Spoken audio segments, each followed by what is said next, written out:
नमस्कार। आप सबों को हमारे चैनल पर स्वागत है। तो आज हम लोग जिस विषय पर चर्चा करेंगे वो माइंड का जो रूब्रिक है, उसी को अलग ढंग से अलग अलग समझने का प्रयास करेंगे। वो रूब्रिक है mind, delirium, crying, help with. एगो है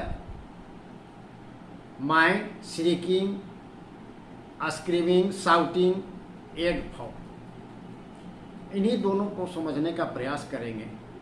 पहला वाला जो है डिलीरियम क्राइंग वाला, इस पर मेरा वीडियो है, उसको देख लीजिएगा, पिछला वीडियो।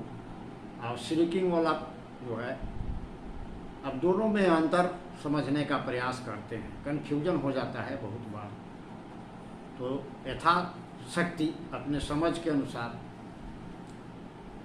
दोनों को अलग ढंग से समझने का प्रयास करेंगे।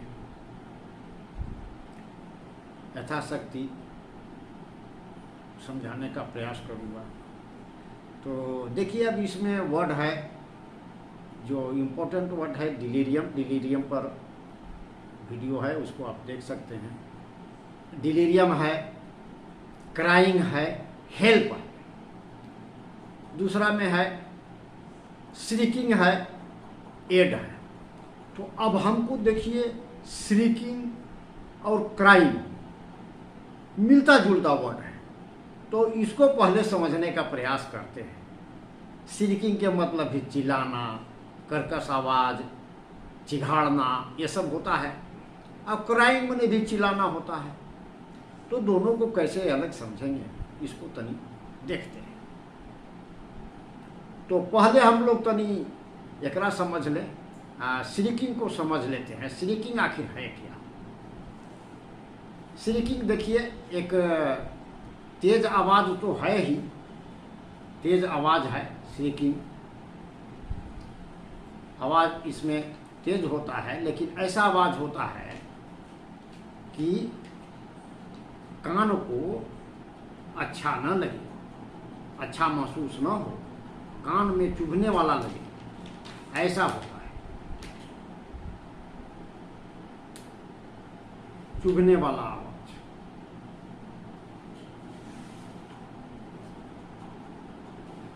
ये है। श्रीकिंग का मतलब है तीक्ष्ण। श्रीकिंग मतलब ऐसा आवाज होगा, तीक्ष्ण होगा, कर्णभेदी, तीक्ष्ण कर्णभेदी, चुभने वाला, इस तरह की आवाज, उच्चारण आवाज होगा, उसको हम लोग कहेंगे। टू प्रोड्यूस और अटर वर्ड्स साउंड इटीसी इन ए श्रील पायर्सिंग टोन, माने तीक्ष्ण कर्णभेदी चुभने वाला शब्द, ध्वनि उत्पन्न या उच्चारण करना, इसको हम लोग कहेंगे। श्रीकिंग का मतलब ऐसे शब्द से है जो कानों को अप्रिय लगे, कान को अच्छा न लगे। दूसरे शब्दों में, कान के चंद्रे पर चुभने वाला प्रभाव डाल रहा हो। इससे बचने के लिए ऐसा शब्द हो जाएगा कि कान में उंगली डालने का न होता है, लगे कि कान में उंगली डाल। आज जैसे देखिए ना भाई, मान लीजिए कि बाहर मशीन चल रहा है, घर में बैठे हैं, तो इतना कर्कश आवाज हो जाता है कि लगता है कि कान में उंगली डाल लें। तो उस तरह की आवाज को हम लोग श्रीकिंग कह सकते हैं। अच्छा, क्योंकि उससे होता क्या है कि सुनने वाला व्यक्ति है, उसको माने अपने आप को वो असहज महसूस करता है, उस आवाज को सुनकर सहज नहीं रह जाता। ऐसा आवाज जिसको सुन करके सुनने वाला व्यक्ति असहज अपने को महसूस करे, ऐसा तीक्ष्ण आवाज, उसी को कहेंगे कर्णभेदी आवाज। तो अब देखिए, वो उस तरह की आवाज को उतना तेज न भी हो सकता है, जरूरी नहीं कि कोई ऐसा तेज हो कि कान में कर्कश लगे, वो नहीं। ये उसको मेन चीज़ है कि उसको जब सुनेगा ना, तो अपने आप को डिस्कम्फर्ट फील करेगा। इस तरह अच्छा अनुभव नहीं करेगा उसको शुरू कर करके। आज जैसे मान लीजिए एग्जाम्पल के रूप में समझते हैं कि कोई एक रोगी आया, रोगी एगो किसी एलोपैथिक डॉक्टर या किसी के पास दिखा रहा है, कुछ बीमारी है, खांसी उसी मान लीजिए है, आया तो दिखा रहा है। अब दिखाते दिखाते मान लीजिए कि वो एलोपैथिक डॉक्टर कहीं चला गया है, जिसको से दिखाता है से वो आपके पास आया, कुछ वो दूसरा समस्या है, मान लीजिए बुखारे आ गया, आया कि डॉक्टर साहब बुखार का आप दवाई दे दीजिए, खांसी वाला तो उससे हम इलाज कराइए रहे हैं, आप हमको जैसे कि ई वाला दे दीजिए, थोड़ी देर के लिए दे दीजिए दवाई ताकि बुखार कम जाए, फिर इसके बाद हम उसके पास चले जाएंगे। तो ये हुआ श्रीकिंग। ये सुन करके क्या आपको अच्छा तो महसूस नहीं होगा कि भाई आधा ये कर रहा है, जब हमको ऐबे की हो तो हम पूरा देखते थे। तो ये अच्छा, दूसरे तरह के और भी उदाहरण है, जैसे बोल सकता है, अब मान लीजिए कोई समस्या है कहीं पर, ट्यूमर वगैरह कुछ भी है, तो आया तो बोल रहा है कि डॉक्टर साहब देखिए ना, ये तो एक ट्यूमर है, इससे जैसे कि कोई बेसिक समस्या तो न है, कोई खास समस्या नहीं है, आपको जैसे कि यदि कोई दवाई उवाई समझ में आ रहा हो तो दे दीजिए, अब ना आ रहा हो समझ में तो किसी दूसरे के पास भेज दीजिए। तो ये जो सुन करके कैसा लगेगा? खराब लगेगा नहीं, डिस्कम्फर्ट फील होगा डॉक्टर सुनेगा तो भाई आया है तो ऐसे कहे बोल रहा है कि आपको कुछ समझ में आ रहा है तो दे दीजिए ऐसे बोल रहा है तो खराब लगेगा ना डॉक्टर को। यही हो गया इस ढंग से। तो ये हो गया। अच्छा, श्रीकिंग। क्राइंग में क्या देखिए, क्राइंग में जो चिल्लाहट होती है, जो रोता है, उसमें जैसे कि होता है क्या कि वो उसमें आंसू रहेगा, आंसू रहता है।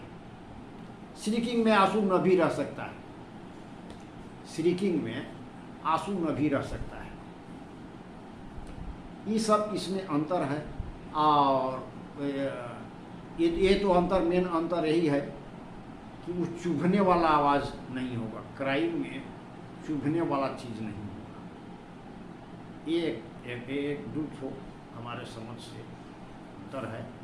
इमोशन माने ये टीयर न भी हो सकता है, टीयर श्रीकिंग में होना उतना जरूरी नहीं है, लेकिन इसमें जैसे कि क्राइम में टीयर जनरली रहेगा। तो टीयर न भी रहेगा तो माने आंसू आ जाने जैसा लगेगा,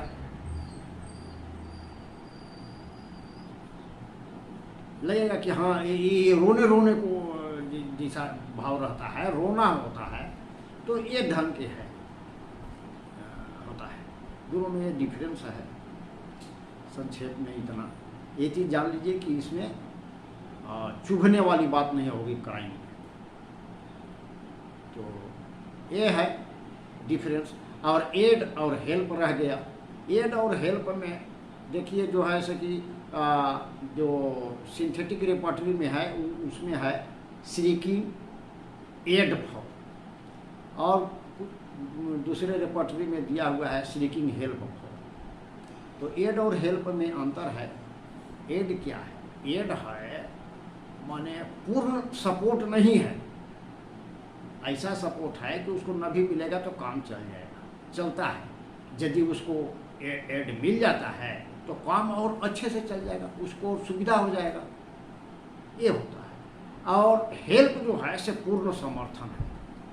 जैसे मान लीजिए कि घरे पर हम लोग थोड़ा बड़ा कर लेते हैं ना, दवाई उपाई जो है से कोई पेशेंट आता है घर पहले से जैसे कि अपना जितना समझ बूझ होता था उतना घरे कर लेता है, तो देखता है कि भाई ना हुआ संभव तो डॉक्टर के पास आता है कि अब लगता है कि अब डॉक्टर के पास जाना ही पड़ेगा। अब माने क्वालिफाइड के पास नहीं जाएंगे तो काम नहीं चलेगा। हेल्प में जो है से समर्थवान चाहिए, हेल्प के लिए समर्थवान व्यक्ति चाहिए। एड के लिए उतना समर्थवान न भी है तो काम चल जाएगा। अब फर्स्ट एड बॉक्स देखते हैं ना, जैसे ट्रेन वगैरह में भी हम लोग देखते हैं फर्स्ट एड बॉक्स रखता है, स्टेशन में रहता है, गार्ड ड्राइवर के पास रहता है। तो चलो वो कट छट गया तो हल्का फुल्का अपना कर दिया, फर्स्ट एड दे दिया, अब मान लीजिए कि फर्स्ट एड नहीं मिलेगा तो और समस्या हो सकता है। ये है तीनों में एड और हेल्प में अंतर। हेल्प करेगा तो कोई समर्थवान आदमी ही कर सकता है। तो हमारे समझ से यही अंतर है, और अंतर किया जा सकता है।